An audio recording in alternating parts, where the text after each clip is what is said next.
Hello world, this is Team 69 and this is our presentation on the security impact of quantum computing. First, we'll cover an introduction of quantum computing and quantum computers. Second, we'll talk about the impact of quantum computers on quantum cryptography and security. Third, we'll talk about remedies to quantum computers and cryptography and the security resolutions that we can implement. And fourth, we'll look at the outlook of quantum computing, the impact of quantum computing on you as a person. And finally, what's just a general overview of quantum computing in the future. So first, we'll do a little team introduction. I'm currently speaking. This is Alex. I'm a computer engineering senior, and my hometown is Issaquah, Washington. I'm Dream. I'm a senior in computer science, and I'm from Issaquah, Washington. And my name is Audrey. I'm also a computer engineering senior from Issaquah, Washington. Now we'll talk about quantum computers and quantum computing.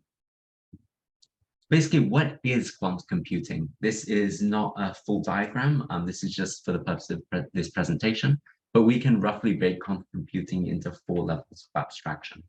The lowest level are quantum states. These quantum states just represent a quantum particle, such as a photon or electron, and their value, which is something between 0 and 1, or some value between 0 and 1 at any time. Next, we represent these quantum states with qubits. Qubits are a concept in quantum computing that basically just is a quantum state. With these qubits, we can apply another layer of abstraction to get advanced computation. We link these qubits, and which gives us linked probabilities through quantum entanglement and superposition to compute probabilistic algorithms. And these probabilistic algorithms are called quantum algorithms. Finally, we can use these quantum algorithms to solve very difficult problems, NP-hard problems, in much less time than it would traditionally take a regular computer. We're using a non-statistical algorithm, a non-probabilistic model. So what is a quantum computer? We've covered quantum computing, and quantum computers just physically implement quantum computing by controlling, physically manipulating, and then measuring qubits to perform their computation. Remember that a qubit just represents a photon, electron, or some other quantum particle, and that this qubit could be in any state between 0 and 1, between on and off.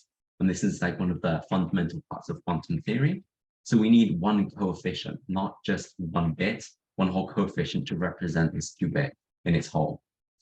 So if we take multiple qubits, now we need many coefficients. By superposition entanglement, we can link these qubits through some probabilistic model, which is how we do computation. And then we get a ton of information out of this model. Because, for example, if we have 2 qubits, the corresponding normal computer bits would have binary states 00, 01, 10, and 11.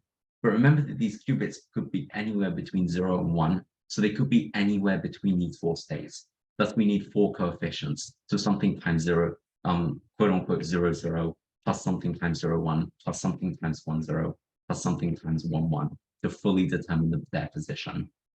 So abstracting this, we need 2 to the n coefficients for n qubits. This is how we get tons of information out of just a few qubits in a quantum computer.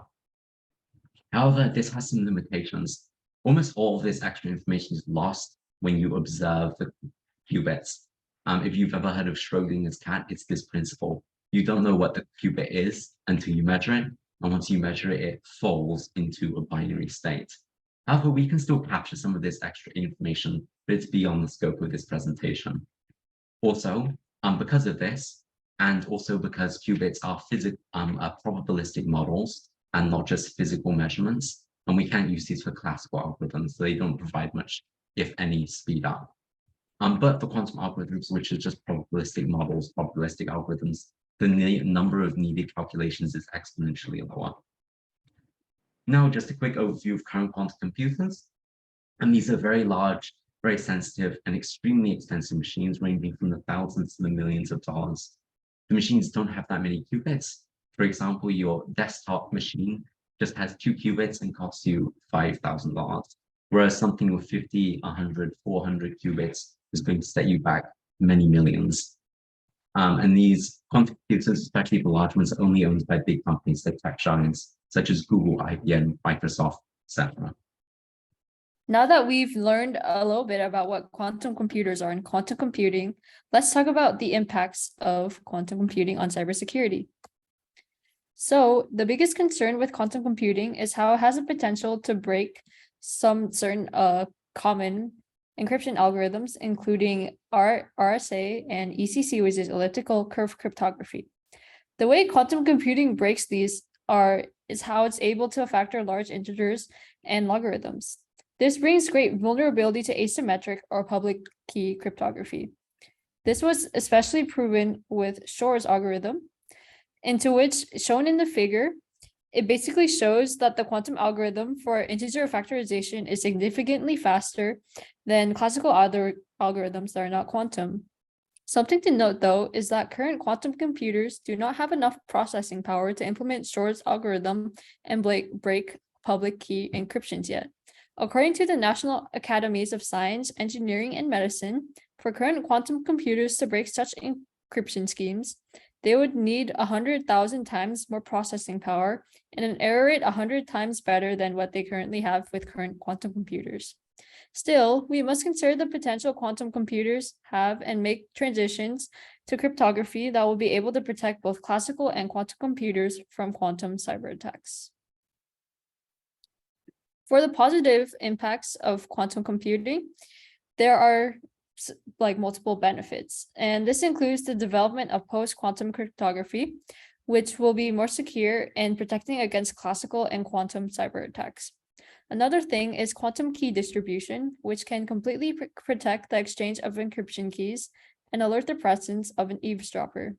This is still under development as part of what was previously mentioned post-quantum cryptography. Another benefit is the ability to quicken machine learning, analyzing and processing large amounts of data. This can build more effective algorithms in identifying and responding to cyber threats. It can then also build more sophisticated biometric authentication systems, including improved facial recognition and fingerprint scanners.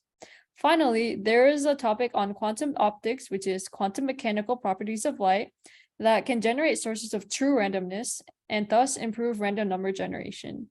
So it can potentially replace traditional pseudo-random number generators that are prone to compromise. So what is the future of encryption with cryptography or with quantum computers? So there are a few recommendations that I brought up, and this includes ideally the change to symmetric cryptographic schemes that have keys and functions used to convert from 128-bit keys to 256-bit keys. Quantum computing already takes some time to break AES 128, so changing to AES 256 adds a layer of security since it is estimated that it takes approximately 2.29 times 10 to the 32 years to break with quantum computing. So very difficult to break compared to asymmetric cryptographic systems. Another recommendation is to have companies that use public key encryption review and evaluate how vulnerable their current cybersecurity system is, and start planning and implementing changes that will defend against quantum cyber attacks. Although current quantum computers do not have the computing power to break RSA algorithms yet, they definitely will in the future as they continue to develop. So it is best for companies to prepare and be ready in the event that quantum computing attacks are possible. Finally, studies have shown that there is a lack in expertise in quantum computing. So the US government passed the Quantum Initiative Act to promote quantum information science to accelerate quantum research and development for economic and national security in the US. So now let's talk about post-quantum cryptography. So all of these 5 cryptographic schemes are all able to resist against both classical and quantum cyber attacks. So the first one is a cryptography that uses mathematical lattices, which is called lattice-based cryptography, secret key cryptography, which is the AES or advanced encryption standard that was previously mentioned, hash-based cryptography, which uses a hash tree public key signature system with hash functions that produces 2 B bits of output given B bits of input, code-based cryptography, which uses error correcting codes to create and implement encryption and decryption algorithms and multivariate quadratic equations, which is a lot more complex than ECC, which is the elliptical curve. These all have been researched to have resistance against quantum computing attacks. In continuation, NIST, or the National Institute of Standards and Technology, is currently running a competition to replace the SHA-256 algorithm with a new one resistant to quantum computing attacks. And this algorithm is still under the process and expected to release by 2024. There's also quantum key distribution, which was mentioned earlier, that's very secure and able to alert man-in-the-middle attacks during key transport. Some challenges that will come up include how to actually implement these cryptography schemes. Like, for example, QKD, or that quantum key distribution, has to be sure that both systems are proven to be secure. So if Alice and Bob want to share a secret, how would they be able to and prove that they are actually both secure systems? Quantum cryptography also requires new hardware so to be implemented if you were to run certain post-quantum cryptography schemes. So most likely you need a new quantum computer, and that will basically be more costly for the general public compared to big widespread companies. Finally, there is still research being conducted on these post-quantum cryptographic algorithms. So there is a need for time to have increased efficiency, confidence, and usability on these algorithms. Our overview, outlook, and conclusion will be section 4. When encryption methods are broken by quantum computers, there will be an everyday security impact for us. Data thefts will be possible where sensitive health, financial, and personal data can be stolen by breaking encryption systems. Communication can be intercepted and then decrypted and altered, then encrypted again, compromising the security and integrity of messages sent over the internet. And then the economy will be impacted because electronically signed documents, payments, bank transactions will become unreliable because the encryption protecting them can be broken by quantum computers when they are able to break encryption algorithms.